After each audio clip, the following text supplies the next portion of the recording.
By 2026, 20% of all the cars that you will find in the car dealership will be electric vehicles. In 2030, it will be 60%. And in 2035, no more gas-powered vehicles, no more diesel. So you have basically 11 years to buy an electric vehicles or be in a situation where you will have no other options or you will be forced to walk, basically. This is the Taxpayers Federation podcast, where we are fighting for lower taxes, less waste, and more accountable government. I'm Chris Sims. I'm the Alberta director for the CTF. I'm joined today by my good friend, Franco Terrazzano. He's there in Mordor, also known as Ottawa. He's our federal director. And a special treat from the province of Quebec, Nicolas Gagnon. He is our Quebec director for the CTF. Thank you both for joining us. It's going to be fun. Yes, it will, because we're going to talk about EVs, electric vehicles, how much we're shelling out for them, when the deadline is, all that great stuff. So who wants to kick this one off when it comes to electric vehicles, the looming ban on our regular cars that use gasoline and diesel, and how much this is costing taxpayers so far? Well, 11 years from now, you will have no other choice but to buy an EV. That's exactly what's going to be happening. That's the current state of the policy that has been put into place by the Trudeau's government 2 years ago. And the thing is, it's going to come to a colossal cost for taxpayers from many angles. And for now, it's very hard for us or for anyone in this country to really figure out how much it's really going to cost us overall. But there's many ways for us to actually have a small brink of it. The first thing is, there's two ways for the current government to go forward with this whole policy. They want to both stimulate the supply and stimulate the demand of new electric vehicles. So they found a very original tool that I've never heard of before. It's called subsidies. And apparently it's a very new stuff that is original from that government. And they found those three ways. They were going to subsidize both the construction of new electric factories or electric car factories. They're going to subsidize the production of new electric batteries and electric cars.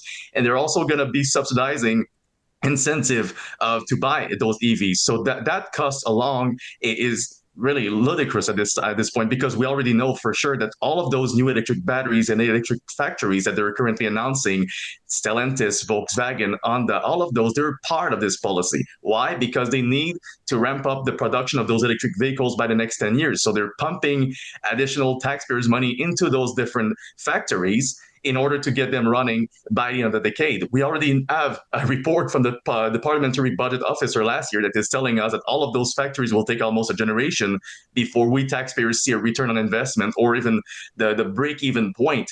But it's not just that. We also, like I said, we're subsidizing up to 30% the production of every single batteries. And finally, for every cars that are being purchased, yes, we're subsidizing them as well. $5,000 every time that someone wants to buy an electric vehicles. Here you go. The government is subsidizing you that purchase.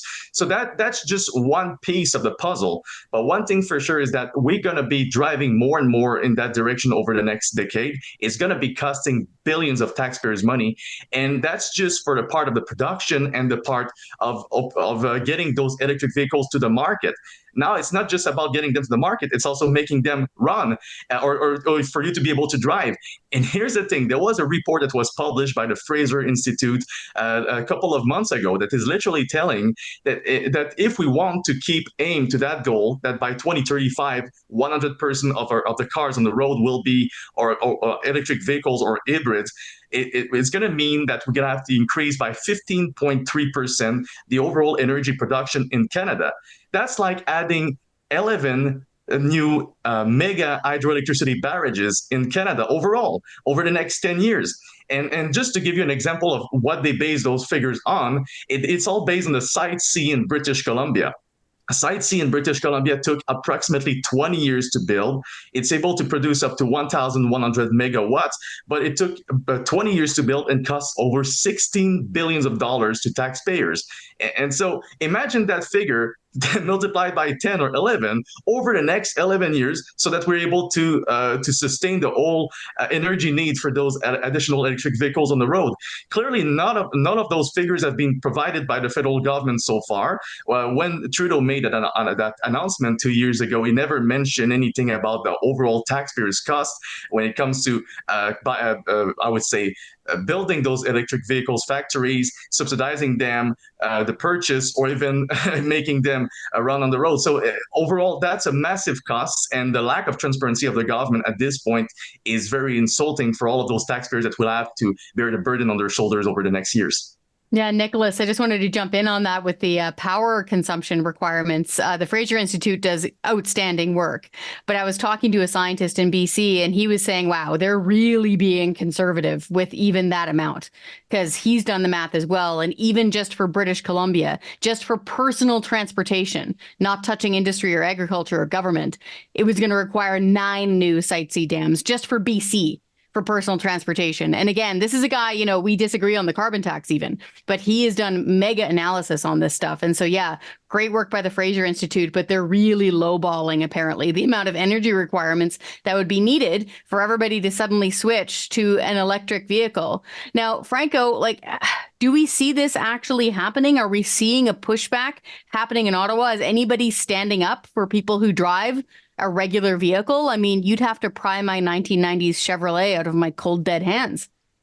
Well, I mean, of course, the Canadian Taxpayers Federation, on so many things, are really leading the charge against this crazy government that sometimes I feel wants to tax cars and trucks out of existence. I only get that feeling. But I just want to kind of go into some of these numbers here because Nicholas just really understands this information. But I kind of want to just break it down a little bit, folks, right? Because there's kind of 2 issues at play here. One is the massive subsidies. And we've seen the massive subsidies, especially in recent years, $13 billion for the multinational corporation Volkswagen, right? $15 billion for the multinational corporation Stellantis. Recently, $5 billion for the multinational corporation Honda. Right. And we're talking more than $1 million a job. Before I hear people say, well, what about the jobs? What about the jobs? I mean, it's a cost to taxpayers of more than $1 million a job. But not just that, these billions and billions of dollars coming from the government isn't falling out of the air. Right. All of that money is being picked from the pockets of Canadian workers and Canadian businesses. So at the very best, it's a shell game where the government is taking money and jobs from one part of the economy and giving the buckets of cash to the boardrooms in Germany and Japan. But that's at best. Realistically, what the government is doing is harming our economy because think of the incentives at play here. They're not looking at economic incentives. They're looking at political incentives, right? Let's cut some ribbons. Let's smile for the camera. But given their political incentives, I mean, you might as well just send these politicians and bureaucrats to the casino. They probably get a better return on our money that way.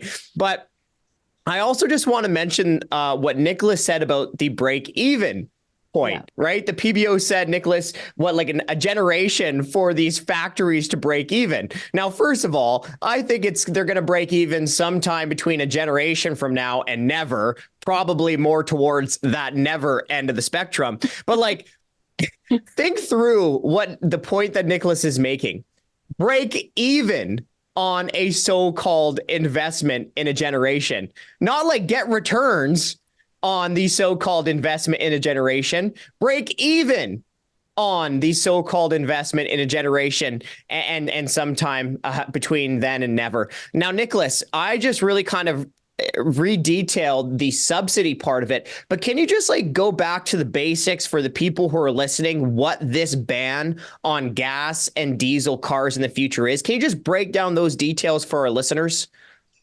Yeah, well, it's definitely important for them to understand that it's going to affect directly their life, not just in terms of the cost for taxpayers in the whole, because of course we can talk about the fact that we're already overtaxed and that we're sending all of those tax money to those German and Japanese companies, of course, but it's not just that. It's also the cost of energy that will be increasing over the next years, because if we need to add additional energy infrastructures, yes, it will mean that the energy rates will increase as well, and that is mostly part of all of those projections that has been done over the last years. But then again, yes, we're increasing the cost on them, but we're also reducing well, quite literally their freedom, because in about 10 to 11 years, you will have less cars or less vehicles available or less options when you go to the car dealership. And of course, that cost will be on your shoulder. Right now, if you look at the current numbers, the average cost of an electric vehicles in Canada is around $73,000, which is a lot, which is way more than the medium after taxes salary of a family, or the medium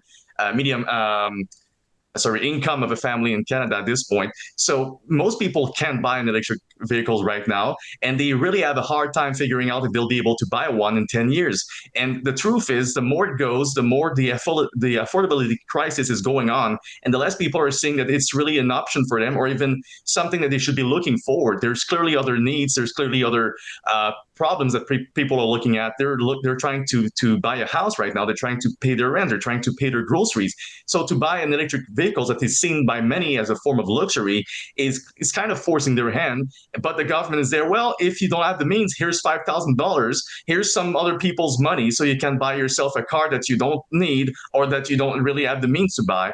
So all of that altogether is really going to be crushing taxpayers over the next decade, and that's something that people should be figuring out right now, and that the politicians should be careful about too. So, Nicholas, though, I just want you to break down so our folks can just hear how crazy it is. Like, what is the federal government proposing? Well, it's basically simple. In the next, by 2026, 20% of all the cars that you will find in the car dealership will be electric vehicles. In 2030, it will be 60%. And in 2035, no more gas-powered vehicles, no more diesel-powered vehicle altogether. So that's going to be, that's pretty much a regulation as it is right now. So you have basically 11 years to, well, get ready to buy an electric vehicles, or, well, be in a situation where you will have no other options, or you will be forced to walk, basically. But that's how the government regulation is going to be happening over the next coming years. And so by 2026, really, we're going to be seeing the effect of this policy right on the spot. This is just a disastrous amount of interference. Even if you set aside the cost directly to people, if they were forced to buy an electric vehicle, just think of the industry, right? Like, a lot of people maintain their vehicles very well that use gasoline and diesel. They can trade parts out, they can swap them. There's a huge parts demand. There's secondary mechanics who keep these things on the road, all this stuff, right? If you take really good care of your vehicle, we see them with classic cars driving around, even from the 50s and 60s. You can keep them running, but I've heard nothing but complaints from people, especially mechanics, on how much it costs, for example, to buy a brand new battery for one of these things once it starts breaking down, how much it costs to install it, how much it's going to cost these mechanics to go to trade school on how to actually repair these vehicles and keep them on the road. And if you're talking about an environmental cost, right, that's a huge environmental cost. If you have to just go crush this thing down at the wreckers and go buy a brand new one from a dealership every 10 years or so. So I really wanted to get to this energy demand part, because I think this is something the government is just refusing to answer. And to put a pin on it, like, here in Alberta, if we get blackout warnings, for real. Well, I get a warning on my phone a few times a year saying, don't use your hairdryer or your oven to cook your kids' supper, because we're this close to having a blackout on our power grid. And that's just with people mostly driving regular cars. Franco or Nick, has anyone in the government given like an adult response, like a grown-up answer to the question, where is all of this energy going to come from? Well, I would say that in Quebec, we have a very similar situation, if not worse situation. Sadly, we don't really necessarily have the adult in the room right now that is telling the government to please change the current orientation. It's not going well. The thing is, for example, in Quebec, we have Hydro-Quebec, which is a state monopoly for all of electricity. And we know that by 2027, 2028, it's not very far from now. It's like three or 4 years. We're going to be losing all of those energy surplus we used to have and we used to be bragging about over the last couple of decades, and that's all going to be gone before the end of the decade. And yet the Quebec government has the same goal than the federal government when it comes to EV transition. So they're also subsidizing their own ways. They're also giving incentive for the purchase of electric vehicles, and they're also dumping a lot of taxpayers' money on new electric factories project, like the one from GM, Ford, and most recently Northvolt, very close to Montreal. So all of that that is still happening, but sadly, there's no real big discussion about where is going to be coming the new additional electricity production. Now, there's a discussion that is slowly starting about the nuclear potential in Quebec, but we're very far from getting any close to getting one built at this point. It's mainly just the debate, and we're still 10 years from having those EVs on the road and having the new policy going forward. So that is a big problem that is going to be hurting Quebec very soon if no one is doing a 180 on that policy. Clearly, if we have to first have this discussion about adding an additional energy input in the energy grid before even talking about the whole transition, or else we'll be stuck in a situation where we'll be deciding who has energy and who has not. And that is the current state of the situation in Quebec, because Hydro-Quebec is losing more and more its ability to provide energy to the growing demand in Quebec.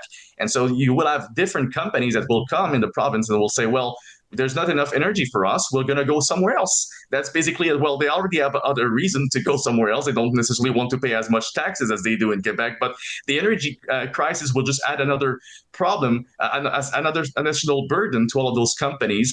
And yes, this can hurt the economy as a whole. You just said it there when you said 10 years. This is going to be the case in 10 years. 10 years goes by like that. By the next election, Trudeau would have been in for 10 years. So think of it that way. That's how quickly 10 years can go by. And it's going to affect something as essential as your personal own private vehicle that is parked at your house. How you get around, how you get to groceries, how you get your kids to school, how you go to work, how you go on a road trip, Franco. How do you manage to go on a road trip? Now, did you want to chat about the Green Slush Fund? I will be honest, I haven't had a chance to even crack this thing open in Ottawa. I'm going to put on my rose-colored glasses here and give the benefit of the doubt. Is the Green Slush Fund meant to answer the question we've been talking about here on where this magical electrical energy comes from for all of our electric vehicles? Is that the solution to the problem? You know, to Chris and anyone else listening, like, before I get into that, like, if you thought that the Arrive scam debacle was like surely as bad as it could get when it comes to government waste, where, you know, a simple app that cost $80,000 to initially launch ended up costing $60 million. Well, if you thought that was as bad as it could get, wrong, because introducing, ladies and gentlemen, what the government has called the Sustainable Development Technology Canada. Okay. So now it's bureaucratic gobbledygook for a corporate green slush fund. This slush fund has doled out more than $800 million in taxpayers' money to these clean tech companies, green tech companies, since 2017. Now, the Auditor General just released a damning report. It is bad. It makes me sick to my stomach. This green corporate slush fund makes me want to green out of my mouth, i.e. puke, okay? Now, I can see the emoji right now on our chat. That's great. This is so bad. So the Auditor General's report found that $76 million from this taxpayer-funded green corporate slush fund, $76 million went to companies where conflict of interest rules were not followed. Okay? 90 times that happened. Folks, let me put a little bow on it. That's tens of millions of dollars, taxpayer dollars, to companies that had ties to its own directors and managers. $76 million went out the door where there was conflict of interest rules that were not followed. Not just that, folks. $59 million went to companies that were ineligible. How? Like, think about how gross this is. How gross this is. But like, how? How did the money go to them if they weren't eligible? Great question. Great question. Now, the Auditor General, the report is so damning. And then, so just a little backstory. This initially was brought to light from some whistleblowers within the government who thankfully were like taxpayers are not being protected here with this green slush fund. Now, after there was some hay made because of these whistleblowers, kudos to them, the government decided to halt all funding from this green slush fund back in October. They said, okay, this is even this government was like, okay, this is a little too crazy for us. Maybe we should just cut back. So they halted the funding in October. Now this Auditor General report comes out about this green corporate slush fund, tens of millions of dollars to companies where conflict of interest rules weren't followed, tens of millions of dollars to companies that were ineligible.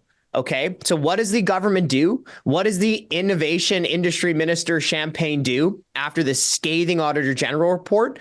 Well, he decides to immediately resume funding through this green slush fund. Pinky promises that we'll do better this time, and then as a final situation, says that they will end the slush fund, kind of, but by bringing it into another arm of the government.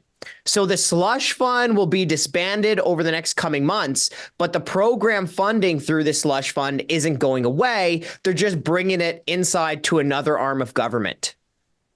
So they're still going to blow taxpayers' money. Correct. But it's just coming out of a different bucket with okay, this is way worse than I thought it was. Like, I was guessing a few $1 million, like it's still bad. Oh my gosh. No, we're talking about hundreds of millions of dollars over the last couple years. I mean, really billions of dollars since this slush fund was first brought in like 2 decades ago. So this is huge. So I just want to clarify, right? So they halted the funding back in October. After the AG's report, they said we're going to immediately resume funding through this green slush fund. And then in the coming months, they're going to bring the slush fund into another arm of government called the National Research Council. Okay. So essentially, this fund is living on just by like another name. And the government is trying to assure Canadians, saying, hey, don't worry, by bringing the slush fund into another arm of government, there'll be proper oversight. And I'm saying BS. And you know why I'm saying that? Because this government has given every reason for taxpayers not to trust them to have proper guardrails. Let me just talk about 2 other things that recently happened. I already mentioned the Arrive scam, right? Where that was under government control, right? And it went from an $80,000 initial app all the way to $60 million. That's not proper oversight. Oh yeah, the government bureaucrats working on the app took $340,000 in bonuses. Here's another example. Remember the COVID subsidies, the tens of billions of dollars that went out the door? Well, There was 30 plus billion that were questionable subsidies that, including hundreds of dead people getting the CERB, hundreds of minors getting the CERB, hundreds of people who are either in jail or outside of Canada getting the CERB.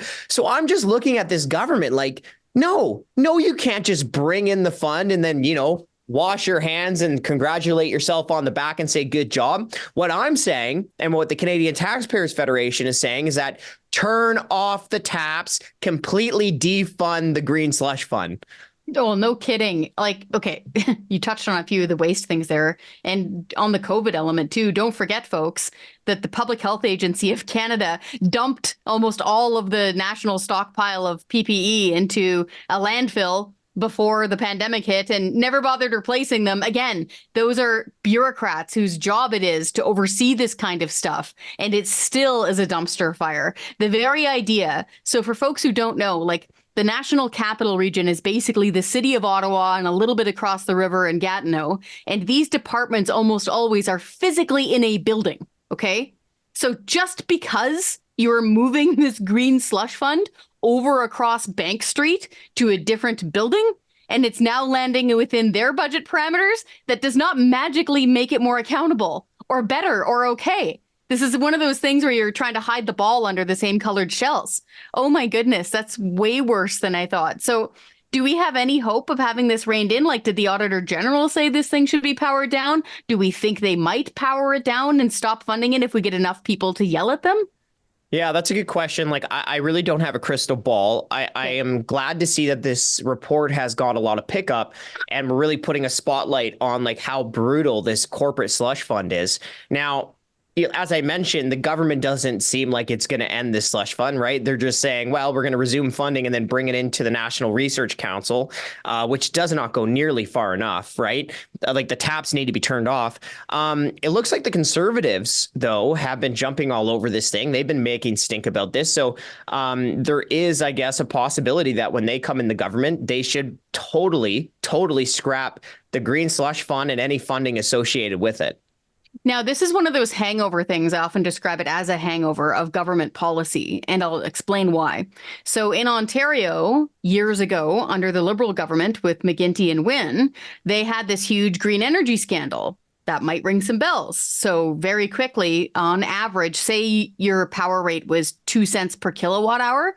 They signed in some cases 30-year-long contracts with solar and wind companies for 80 cents a kilowatt hour. Who's making up the 78 cents? You, the ratepayer, the taxpayer. They were completely screwed, way overpaying billions of dollars. People couldn't afford their power bills. And now it's the Ontario taxpayer who are carrying the bill here. My point of all of this is it gets really dangerous when a government has a goal like we're going to get rid of regular vehicles and only have electric vehicles. So if they make that their goal, anything they dump into, say, a green slush fund in order to make the environment better doesn't get the scrutiny that it needs. It provides this big smoke screen. It's this big cover fire. And so again, this is one of those key moments where we have to hold government to account and say, no, you guys can't just pick these pie in the sky ideas and then dump hundreds of millions of taxpayer dollars into some ideal that won't actually work out. Are we good with the green slush fund, or do we want to get to our taxpayer pro tip, Franco? Well, we are not good with the green slush fund. We want to axe the green slush fund. But we do also want to get with the taxpayer pro tip, and I'll go first. It's pretty short and simple. Now, folks, we've been praising the parliamentary budget officer for a long time for calling the Trudeau government out on its BS. I mean, holding it accountable is what I really should say. So you'll remember us referencing the fact that there was a PBO report that showed that when you look at all the different costs of the carbon tax throughout the entire economy, through the entire cost of living, that the carbon tax is costing average families hundreds of dollars more than what they get back in rebates every single year. Well, let's just call it how it is. The Liberals have been going after the PBO on its analysis. So they've been attacking or at least trying to discredit the PBO's analysis. And, I heard I believe it was a parliamentary committee where the PBO was talking about the analysis and essentially said that the PBO's analysis is in part based off the government's own analysis of the economic costs of the carbon tax. And the PBO even went along the lines of saying that there was a gag order on the PBO not to disclose the government of Canada's own carbon tax economic analysis. Right? So, hey, Liberal MPs, Liberal government, the government, show your math. Release your economic analysis of the carbon tax to the Canadian taxpayer, to Canadians. We deserve to know the analysis that you've done. And the PBO makes it very clear that there is some data, there is some analysis on the economic cost of the carbon tax that the government is not releasing. So taxpayer pro tip, let's be open and transparent with Canadians. Release the analysis. Amen. Nicholas, what's your taxpayer pro tip? Yeah, well, we've been talking a lot about electric vehicles today, but I think that the vast majority of Canadians are still driving their gas-powered or diesel-powered vehicle at this point. As we all know, we've been able to get some nice victories in some provinces regarding gas tax cut. I'm talking here about Manitoba, Ontario, or Newfoundland and Labrador. So it's clear that many people are looking forward to have a gas tax cut this summer. It will be very great for them. Clearly, many of the Canadians will be on the road. And so I think it's the best time right now for those federal politicians, the one in Ottawa right now, to consider giving a tax cut to those people that will be stuck on the road, to those drivers, to those motorists, those families that will be going on road trips. We know for sure it's going to be helpful for them. We have seen the effect of a gas tax cut in many provinces and how much that's been helpful for families. So clearly, the pressure that we have been able to apply on those different jurisdictions has worked. And it's clear for our folks, for our supporters, that if we continue to fight towards that, if we continue to pressure our federal politicians, we will get it. So let's get it done. Let's continue to send the message, and let's keep the pressure on so that we can have some gas tax cut this summer. Yeah, for an entire year, we didn't have a provincial gas tax here in the province of Alberta. We were saving 13 cents a liter. It would be really nice to see that happen here again in the province of Alberta, especially in time for rodeo season this summer. My taxpayer pro tip is a very practical one. I am encouraging all of our listeners to follow a guy named Dan McTagg. If you don't follow him yet on X or Twitter or online or whatever, do so. He was a longtime member of parliament for the Jean Chrétien and Paul Martin Liberals, big fiscal conservative. And what his specialty is predicting what tomorrow's gas price is going to be. And he's almost always bang on. And so it's just a super practical tip, because he'll sometimes say, hey, wait to fill up because you're going to save 5 cents by tomorrow. And he's almost always right. So you're definitely going to be saving at the pump. So go follow Dan McTague. He's with a group called Canadians for Affordable Energy. Also some pretty sharp analysis on electric vehicles. Folks, if you have any questions for the Canadian Taxpayers Federation, or you want to know more information, head on over to our website, taxpayer.com, sign our petitions, and join the Taxpayer Army.